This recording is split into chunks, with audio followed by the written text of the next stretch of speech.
साथियों नमस्कार।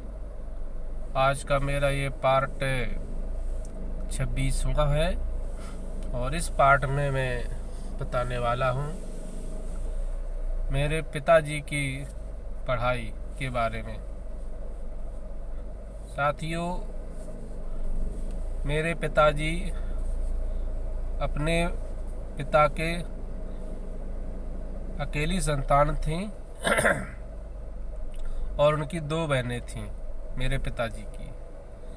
तो जो मेरे दादाजी थे, मेरे दादाजी ने मेरे पिताजी को शिक्षा दीक्षा दिलाई और बड़ी मेहनत से, मान लो गरीबती हालत में पेट पालते हुए, और मेरे पिताजी को बीए तक पढ़ाई कंप्लीट की।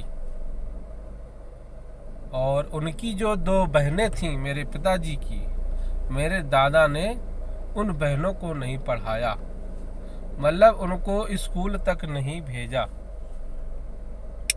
और ये मानसिकता उनके मस्तक में किसने डाली होगी कि लड़का को पढ़ा दो और लड़कियों को ना पढ़ाओ।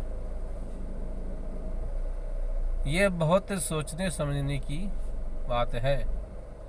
या तो उन्होंने आसपास पड़ोसियों को देखा होगा, या फिर गांव के कुछ समझदार लोगों से सलाह ली होगी कि मैं लड़का को पढ़ाऊं या लड़की को पढ़ाऊं। इसी तरह उन्होंने शायद डिसीजन लिया होगा, जैसा सलाहकार लोगों ने बोला होगा कि आप लड़के को पढ़ा दो और लड़कियों को ना पढ़ाओ। ये बहुत ही एक तरह का सामाजिक द्रोह, यानी लड़की को ना पढ़ाओ लड़के को पढ़ाओ, ये बहुत बड़ा व्यवहार था अपने संतान के प्रति। जबकि माता पिता का फर्ज होता है कि चाहे वो लड़की हो या लड़का हो, दोनों को समान दृष्टि से उसे देखना चाहिए। अगर पढ़ाई पढ़ाना है तो दोनों को ही समान पढ़ाए। साथियों, जैसे उनके सलाहकार रहे होंगे उसी तरह से उन्होंने सलाहकारों की बात मानी होगी, क्योंकि अगर वो अपना विचार विमर्श करते तो ज़रूर सोचते कि मेरे दो पुत्रियां हैं, एक पुत्र है, तो मैं तीनों को ही पढ़ाऊं। तो उन्होंने अपनी मर्जी से फैसला नहीं लिया होगा, या तो पास पड़ोस में देखा होगा कि ऐसा लोग कर रहे हैं, या फिर किसी पढ़े लिखे व्यक्ति जो गांव में होते हैं दूसरे, उनसे सलाह ली होगी। मेरे को तो ये समझ में आ रहा है।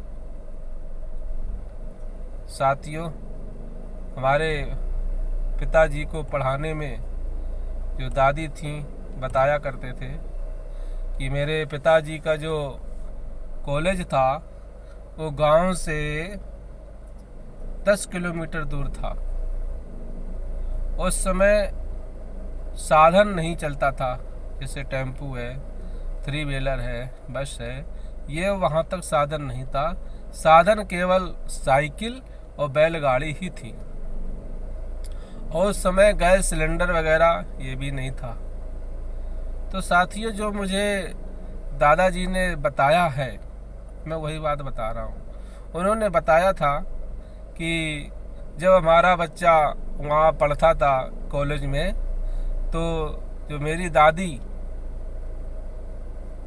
वो सर में लकड़ी बांध करके, यानी रोटी बनाने के लिए और राशन के लिए जो सामान, जैसे घी है, जो भी है खाने पीने का, ये सारा सामान ऐसे कंधे में लटका के और सर में इस तरह से लकड़ी का बोझ रख करके 10 किलोमीटर वो हफ्ते में देने जाती थी।